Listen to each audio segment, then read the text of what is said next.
Halo teman-teman semua.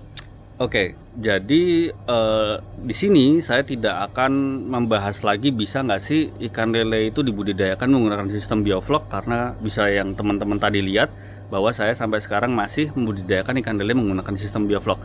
Jadi pengalaman saya membudidayakan ikan lele menggunakan sistem bioflok itu sekitar sudah 2,5 tahun ini ya. Kalau nila itu 5 tahunan saya membudidayakan nila menggunakan sistem bioflok.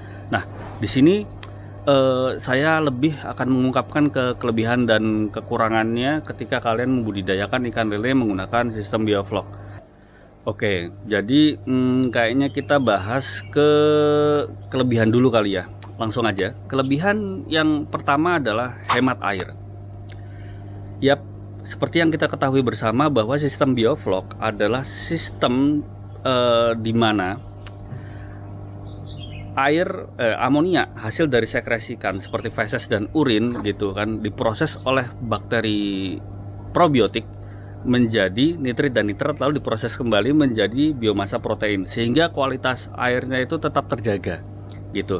Nah, sistem yang terrecycle seperti itu, jadi amonia, nitrit, nitrat, biomasa protein lalu dimakan oleh ikan kembali, itu akan menjaga kualitas air dalam kondisi yang cukup baik selama syarat persyaratannya terpenuhi, seperti CN rasionya bagus serta aerasinya bagus. Jadi untuk memelihara lele menggunakan sistem bioflok kalian pasti akan lebih hemat air. Bahkan untuk lele ya yang umurnya cenderung singkat sampai ukuran konsumsi, itu bahkan saya pernah tidak menguras sama sekali. Berbeda dengan nila yang mungkin sekitar 4-5 bulan baru panen, sehingga membutuhkan istilahnya tuh pengenceran air kembali sekitar 20-30% di bulan kedua maupun kadang bulan ketiga, bulan keempat gitu, tergantung kualitas air pada saat itu. Sedangkan lele saya pernah dari awal tebar sampai panen itu tidak menguras sama sekali, karena umur pendewasaannya pada saat sampai pada ukuran konsumsi itu cenderung lebih pendek, yaitu hanya sekitar 2-3 bulan aja gitu. Paling saya nambahin aja karena penguapan gitu aja. Jadi untuk memelihara lele menggunakan sistem bioflok itu kalian bisa lebih hemat air, itu yang pertama. Yang kedua itu FCR-nya rendah. Jadi bagi teman-teman yang belum tahu FCR adalah feeding conversion ratio gitu. Rasio kita perbandingan antara berapa pakan yang kita kasih menghasilkan berapa kilo daging ikan. Contohnya seperti ini, kalau FCR-nya 1 berarti 1 kilo pakan menghasilkan 1 kilo daging ikan. Nah, kalau FCR-nya di atas 1 berarti efisiensi pakannya kurang. Semakin tinggi semakin kurang gitu ya maksudnya ya. Jadi misal FCR-nya 1,4 berarti 1,4 kilo pakan hanya menghasilkan 1 kilo daging ikan. Nah, kalau FCR-nya sampai di bawah 1 berarti itu sangat efisien sekali. Artinya misal 0,8 berarti 0,8 kg pakan menghasilkan 1 kg daging ikan. Jadi semakin rendah FCR maka efisiensi pakannya semakin tinggi FCR efisiensi pakannya semakin turun. Nah, membudidayakan ikan lele menggunakan sistem bioflok itu bisa menurunkan FCR pakan gitu. Seperti yang kita ketahui bersama bahwa hal yang perlu diperhatikan ketika kita membudidayakan ikan lele adalah manajemen pakan. Nah, kalau manajemen pakan kita buruk otomatis rugi ya, karena harga lele kita ketahui di pasaran juga nggak tinggi.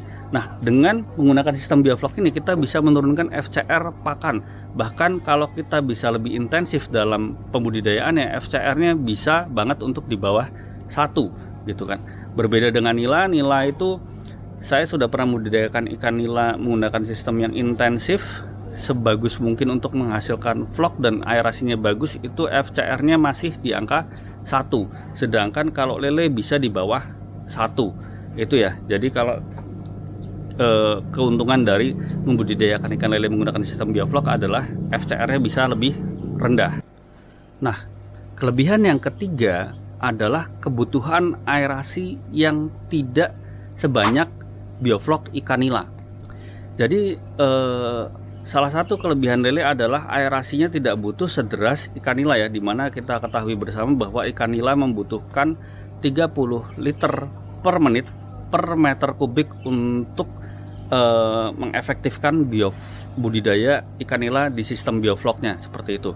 Nah, berbeda dengan halnya lele itu membutuhkan aerasi lebih rendah daripada itu, dikarenakan memang lele dari ikannya sendiri, lele itu adalah jenis ikan yang tidak membutuhkan kadar DO tinggi di dalam airnya. Nah, berbeda dengan ikan nila yang lebih boros kadar oksigen gitu kan, sehingga kalau di ikan nila kalian harus benar-benar memperhatikan suplai oksigen ke kolam, sedangkan di lele nggak terlalu begitu banget gitu. Jadi kalian nggak butuh aerasi sederas kolam nila. Nah, seperti halnya misal kolam D3 saya ini.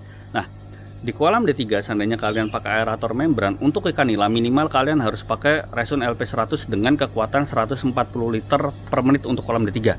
Nah, berbeda dengan halnya lele, kalian masih bisa menggunakan resun LP60 dengan kapasitas sekitar kalau nggak salah 80 liter per menit gitu, untuk mensuplai bioflok atau untuk mendukung bioflok di kolam lele kalian seperti itu. Jadi listriknya otomatis juga lebih efisien ya, nggak semahal kalian menggunakan bioflok di budidaya ikan nila seperti itu.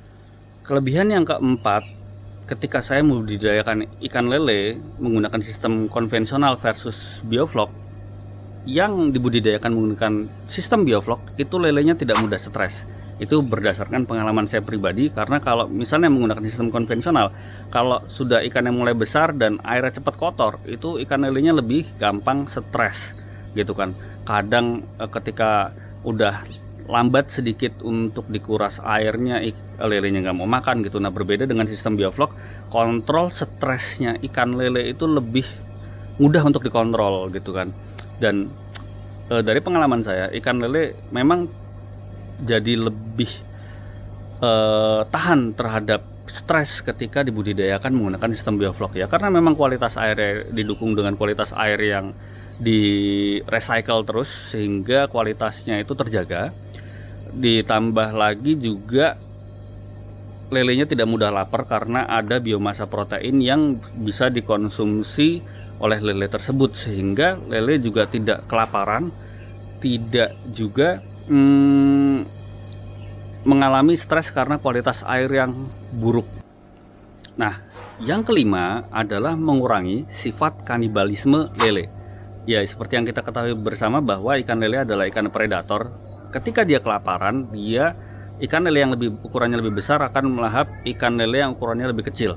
Nah, dengan membudidayakan ikan lele menggunakan sistem bioflok, di mana tersedia juga biomasa protein di dalam kolam tersebut yang bisa dikonsumsi oleh lelenya, itu mencegah lele untuk terlalu lapar sehingga harus melakukan kanibalisme seperti itu.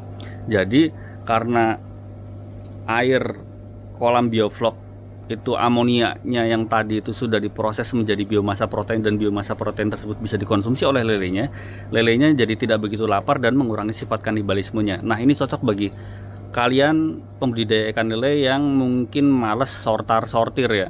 Seperti saya itu memang agak malas sortir ya. Paling saya sortir di minggu kelima atau keempat gitu, 1 bulan setelah tebar bibit itu saya sortir, dan setelah itu saya nggak sortir lagi sampai dia panen gitu ya.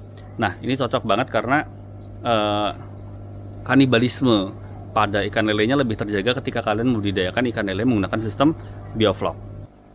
Nah, kelebihan yang ke-6 dan yang terakhir adalah tebar padat yang tinggi. Kita ketahui bahwa ikan lele apabila dibudidayakan menggunakan sistem konvensional atau air tenang ya, air yang biasanya berwarna hijau itu tebar padatnya sekitar 100 sampai 120 ekor per meter persegi atau per meter kubik ya. Nah, berbeda halnya dengan ikan lele yang dibudidayakan menggunakan sistem bioflok, itu tebar padatnya bisa mencapai 500 sampai 1000 ekor per meter kubik. Nah, tapi ya, ini ada disclaimer, tidak saya sarankan untuk sampai pada level 1000 ekor per meter kubik kalau kalian belum terlatih menggunakan sistem bioflok pada ikan lele ya. Jadi saya sarankan untuk yang baru memulai itu ambil aja 500 ekor per meter kubik dulu, atau lebih sedikit nggak ada masalah, tapi jangan dimaksimalkan karena itu membutuhkan sistem budidaya yang lebih intensif. Jadi kalian harus lebih telaten kalau misalnya kalian mau tebar sepadat itu gitu. Jadi memang kalau ikan lele yang dibudidayakan menggunakan sistem bioflok itu memiliki tebar padat yang memang lebih tinggi, tapi kalau bagi pemula tidak saya sarankan untuk dimaksimalkan itu, kurangilah sedikit dari batas maksimalnya. Jadi kalau misalnya kolam D3 saya ini sekitar 5,6 meter kubik gitu, jangan kalian yang baru memulai budidaya ikan lele menggunakan sistem bioflok itu langsung kalian tebar 5.600 ekor sampai panen lagi gitu kan. Itu membutuhkan ketelitian, kejelian gitu kan, ketika kalian memaksimalkan tebar padatnya. Nah, kalau kalian di 500 ekor misal dari 5.600 kapasitas maksimalnya kalian cuma tebar 3.000 ekor, itu masih aman. Kalian nggak perlu terlalu telaten banget.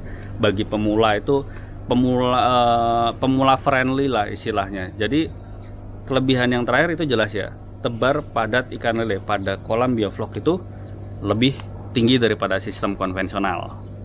Sekarang kita bahas kekurangannya. Oke, jadi kita bahas kekurangan yang pertama. Kekurangan pertama adalah adanya tambahan cost. Jadi ada biaya tambahan yang harus kalian keluarkan ketika kalian membudidayakan ikan lele menggunakan sistem bioflok.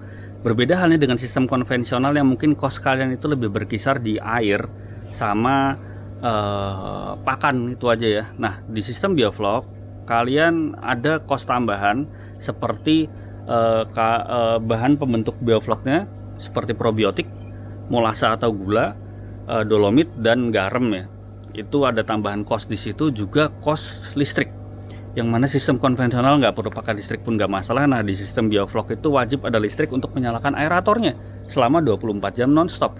Meskipun saya nggak bisa katakan bahwa tambahan cost ini adalah kekurangan mutlak, karena dari kelebihan-kelebihan yang saya sebutkan tadi, tebar padatnya tinggi, FCR-nya rendah. Nah, itu bisa menutupi cost-cost yang jadi tambahan daripada sistem konvensional itu tadi gitu.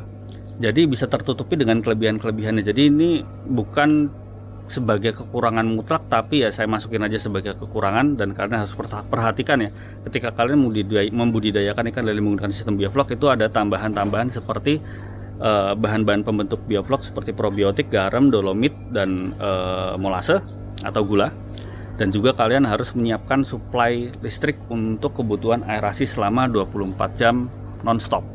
Seperti itu.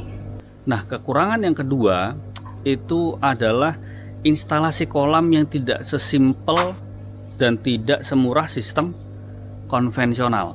Nah, kalau di dalam sistem konvensional kalian hanya membutuhkan terpal dan air aja udah cukup. Habis itu langsung kalian tebar bibitnya gitu. Nah, berbeda dengan sistem bioflok, kalian harus instalasi selang-selang pipa aeratornya, menggunakan titik aeratornya itu mau menggunakan batu aerasi atau uniring atau diffuser gitu. Kalian harus siapin itu. Belum peralon-peralonnya penyambung seperti ini nih, ada peralon penyambung, ada seperti nepel untuk menyambungkan untuk menyambungkan selang ke titik aerasinya seperti itu ya. Jadi selain ada tambahan cost untuk membentuk atau menginstalasi kolam bioflok, kalian juga harus bekerja lebih ekstra untuk instalasinya. Seperti itulah kira-kira ya. Jadi memang kalau sistem konvensional itu lebih simpel, tinggal pasang terpal, isi air, tebar bibit gitu kan. Nah, berbeda dengan sistem bioflok, instalasi kolam bioflok itu lebih rumit lah, bisa dikatakan lebih rumit, dan ada cost tambahan yang harus kalian keluarkan untuk mendukung ikan lele yang kalian budidayakan menggunakan sistem bioflok. Kalian juga harus beri aerator gitu kan. Nah, itu jadi ada cost tambahan juga, ada tenaga ekstra untuk menginstalasi sistem bioflok pada ikan lele. Jadi seperti itu kelebihan dan kekurangan ikan lele yang dibudidayakan menggunakan sistem bioflok. Itu aja yang bisa saya sampaikan. Semoga bermanfaat bagi teman-teman semua dan dapat menginspirasi teman-teman semua. Apabila kalian mungkin ada tambahan atau ada pertanyaan, mungkin kalian bisa tulis saja di kolom komentar. Kalau saya sempat membalas, nanti saya akan balas komentarnya. Dan apabila kalian suka dengan video ini, jangan lupa untuk like dan subscribe. This is Lupis.id and until next time.